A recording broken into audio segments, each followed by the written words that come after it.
Hey everyone, welcome back. Today we're going to be taking a deep dive into American-Russian relations. Okay. It's a pretty hot topic, right? I mean, you see it everywhere in the headlines these days, and it feels like it's shaping like global politics, wouldn't you say? Absolutely. Yeah. So to help us break it all down, we've got this really interesting interview with it was from the Global Currents podcast. Right. And lucky for us, we've got a real expert in international relations here to help us unpack it all. Happy to be here. So you're ready to kind of dive into some of the really big questions here? Yeah, let's do it. Okay, awesome. So I guess first of all, like when we see these headlines about, Trump maybe wanting to bring Russia back into the G8 or, potential talks about denuclearization or even maybe cutting back on military spending, Hmm. is this like a big, huge shift? Or is there more to it, do you think? Yeah, I think it's important to remember that anytime a new administration comes in, there are going to be some changes in policy. Sure. But I think it's probably too early to say whether this represents a genuine shift in U.S. Russia relations. Okay, so it's kind of like we're seeing some changes, but it might not be like this huge fundamental shift, right? Right. Yeah. Okay, that makes sense.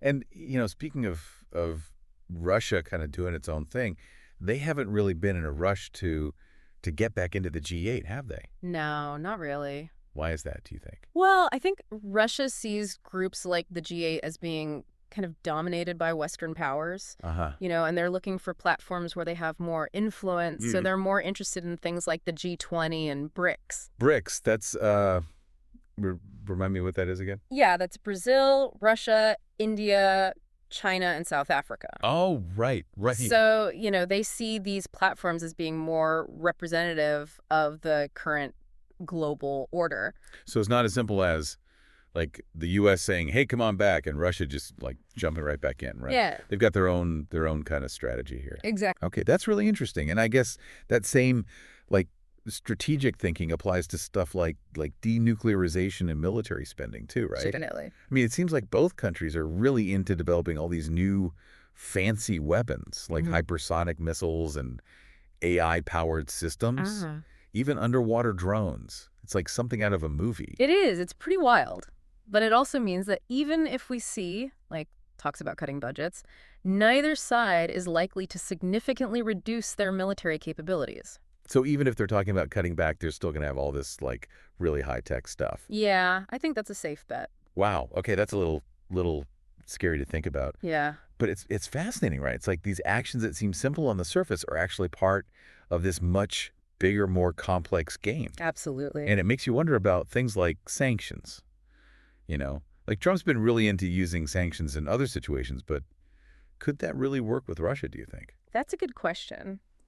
I mean, Russia has faced thousands of sanctions since the conflict in Ukraine. Oh, wow. I didn't realize it was that many. Yeah, it's a lot. But their economy has continued to grow. Really? Yeah, and some analysts even argue that sanctions have actually pushed Russia towards being more self-sufficient. How so? Well, they've had to find ways to replace Western imports with domestic production. Ah, okay. So they're like finding workarounds and kind of adapting to the situation. Exactly. Hmm. That's interesting. So it's not as simple as just squeezing them economically and hoping they'll change their behavior, right? Right. They're playing a much longer game. They are. Okay, that makes sense. Yeah. So then this brings up another question that I've been thinking about. Yeah. Could Trump be trying to like use this whole situation to drive a wedge between Russia and China? That's an interesting idea. Right. Like, is that even possible though? Well, the Russia-China partnership is pretty strong. Yeah. They share a distrust of Western dominance. Right. Their economies complement each other. Uh-huh. And they've got this coordinated strategy to kind of counterbalance Western influence. So it's like they've got each other's backs. Pretty much, yeah. So trying to pull them apart might be more of a fantasy than like an actual strategy. It's definitely a long shot. Okay. That's good to know. It's so interesting how like Putin can seem like he's agreeing with Trump on certain things, but then behind the scenes, who knows what's really going on. Right. There's always more to the story than meets the eye. Always. Always. Solid. So I guess the big question is, if we can't really break them up, what's the future of U.S. Russia relations? Are we just stuck in this like constant cycle of tension and mistrust? Well, I think it's likely we'll see more of the same. Really? Yeah, ongoing tension with like occasional moments of cooperation on smaller issues. Okay. But the fundamental problem is that they have very different visions for how the world should be. How so? Well, Russia wants a world where power is more distributed, Hmm. less Western influence. Whereas the U.S., they want to maintain their global dominance. Right, right. So it's like they're playing two different games with two different sets of rules. That's a good way to put it. And then, of course, you've got the whole wild card factor of like Trump being so unpredictable. Oh, yeah. Who knows Definitely. what he'll do next? Right. And then the next administration could come in and just totally change the game again. Absolutely. There's a lot of uncertainty in the mix. Uncertainty is right. It's like there's so much more to this story than what we see in the headlines. Definitely, there are a lot of layers to peel back. There are. There are. But, I think we need to take a break here. Okay. We've covered a lot of ground already, We have. but we've only just scratched the surface, right? How- There's still so much more to explore. Absolutely. So we'll be right back to dive even deeper into this fascinating topic. Sounds good. Stay with us. I will. Awesome. All right, so I guess let's kind of zoom in a little bit here and think about how these power dynamics, these relationships are playing out in different parts of the world. Like, Right. what does all this mean for a place like Europe? They've kind of been stuck in the middle of this U.S. Russia tension for a while now, haven't they? Yeah, Europe is in a tough spot. Right. They need the U.S. for security, through NATO and all that. Yeah. But then they also have these strong economic ties to Russia. Oh, absolutely. Especially when it comes to energy, right? Exactly. I mean, think about those pipelines carrying Russian gas into Europe. Yeah, you can't just turn those off overnight, can you? Nope. It's a pretty big deal. Yeah, and Russia knows that. Of course they do. They use their energy resources very strategically. So it's like Europe is trying to walk this tightrope, Right. keep a good relationship with both the U.S. and Russia, but it's got to be tough. Yeah, it's a delicate balance. For sure, for sure. And then you've got places like Ukraine. Oh, yeah. Ukraine is a whole other story. Yeah. Right. I mean, Russia sees it as part of their sphere of influence, Mm-hmm. but the U.S. and Europe, they're supporting Ukraine's independence. Yeah, it's a real flashpoint. It is. It Yeah. is. And then I guess on top of that, you've got the whole military dimension. Right. I mean, Trump has even talked about maybe moving U.S. troops and resources away from Europe, Mm. focusing more on the Pacific to counter China. Yeah, I've heard that. What do you think? What kind of message does that send to Russia? Well, on the one hand, it could make Russia feel like the U.S. is less willing to, get into a direct confrontation in Europe, Okay. at least for now. Uh-huh. But on the other hand, it also worries our European allies, Yeah. who might feel like the U.S. is abandoning them. Yeah, like, hey, wait a minute, what about us? Exactly. So it's risky, right? It could create a lot of uncertainty, maybe even some resentment. Definitely a tricky situation. Yeah. So, okay, we've got this whole web of relationships here. The U.S., Russia, China, Europe, India, Turkey, they're all tangled up together. Yeah, it's complicated. It is, it is. But here's the question that I keep coming back to. Okay. Is this just a temporary power struggle? Or are we actually watching a fundamental shift in how the world works? That's the million-dollar question, isn't it? It is. It is. I mean, it's still too early to say for sure, Okay. but I think it's becoming pretty clear that the old world order, the one dominated by the West, Yeah. that's fading away. Really? Yeah, we're moving towards a world where power is more spread out. So less of a West versus the rest kind of thing. Exactly. More like a multiplayer game Yeah. with alliances constantly shifting. That's a great way to put it. It is, right. Yeah, and in this new world, countries like Russia, China, India, they're going to have a much bigger role. Oh, yeah, for sure. They're already making their own alliances, building their own institutions, setting their own agendas. So the U.S. can't just call all the shots anymore. Nope, not like they used to. Wow. That's kind of scary, but also kind of exciting, right? It's definitely a time of great change. Yeah.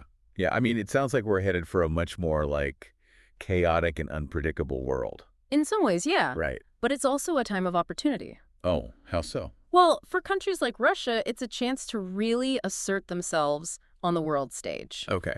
Shape the future according to their own vision. Uh-huh. And for other countries, it's a chance to forge new partnerships, find their place in this new world order. Yeah, I can see that. It's like everyone's got to figure out where they fit in. Exactly. Okay, I'm starting to see how all these pieces fit together, I think. Good, good. But I got to ask, are there any, downsides to all of this? Yeah. What are the risks of this shift towards a more multipolar world? Well, I think one of the biggest risks is just increased in instability, Uh, more conflict. Oh, how so? Well, as power becomes more spread out, there's more room for competition, misunderstandings, Hmm. even aggression. Right, so more potential for things to, like, boil over. Yeah, I think that's a real concern. And with all these new technologies like hypersonic weapons and AI and stuff, Oh, yeah, the stakes are getting higher. they are.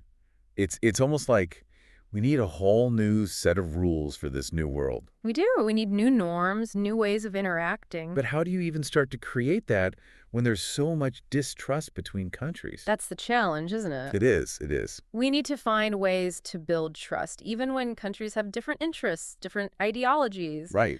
Focus on the things we have in common, like climate change, global health. Yeah, the things that affect everyone, no matter where they live. Exactly. Those are the areas where collaboration is essential. So it's not just about military power anymore. It's Yeah. about, like, finding solutions to these shared problems. That's a big part of it, yeah. Wow. This is a lot to take in. It is. But it's so important, right? Understanding how this new world order is taking shape. It is, absolutely. Because it's not just about the U.S. and Russia anymore. Well, It's about a much bigger shift that's happening all over the globe. right. This is a global phenomenon. It is. It is. Well, I think we've covered a lot of ground here. We have. And I'm really starting to get a clearer picture of what's going on. Good. But we're not done yet, are we? Not quite. There's still more to uncover. There's always more to explore. Always, always. So we'll be right back for the final part of our deep dive into U.S.-Russia relations. Okay. Stay with us. All right, we're back and ready to wrap up our deep dive into U.S.-Russia relations. This conversation has really shown just how much is going on, like beneath the surface of what we usually see. Yeah, it's like we've been peeling back the layers of this complex puzzle. Right, and all these connections and motivations and different players. Exactly. It's fascinating. So to wrap things up here, I want to leave everyone with something to think about. What if Russia keeps getting closer to countries like India and China to the point where they don't really need the West anymore? Mm. How would that, like, change the whole balance of power in the world? That's a big question. It's something a lot of world leaders are thinking about, for sure. Right. If Russia really can shift its focus eastward, build those strong partnerships, economically and politically, Yeah. it could completely change the global landscape. So we could see a world where the West isn't as powerful It's definitely possible. and new centers of power kind of emerge. Yeah, exactly. And that would challenge the current world order, It would force Mhm. the West to adapt to this new reality. Right, where they're not calling all the shots anymore. Wow. It's almost like the ground is shifting beneath our feet. It is. It's a really good analogy. Right, like geopolitical tectonic plates shifting. Exactly. And just like with tectonic shifts, the consequences can be huge. Yeah. New alliances, new conflicts, a whole new set of rules for how things work globally. It's exciting in a way, but also kind of scary, right? It is. It's a time of great uncertainty, Yeah. but also a time of opportunity. Oh, how so? Well, for those who can understand these changes and adapt to them, the rewards could be huge. Okay. But if you're clinging to the old ways of doing things, Yeah. you might get left behind. Right, right. So I guess the takeaway here is that we all need to stay informed, Yes, absolutely. stay curious about the world, Keep learning. and be ready for anything because things are changing so fast. Exactly. We're living through a historical transformation. We are. Well, on that note, I think we've reached the end of our deep dive. Okay. Thanks so much for joining us on this journey. My pleasure. And a huge thanks to you for sharing your incredible insights with us. Happy to be here. And to all of you deep divers out there, keep exploring, keep asking questions, and keep pushing the boundaries of your understanding. The world is full of complexities, and it's through these deep dives that we can begin to make sense of it all. Until next time, stay curious.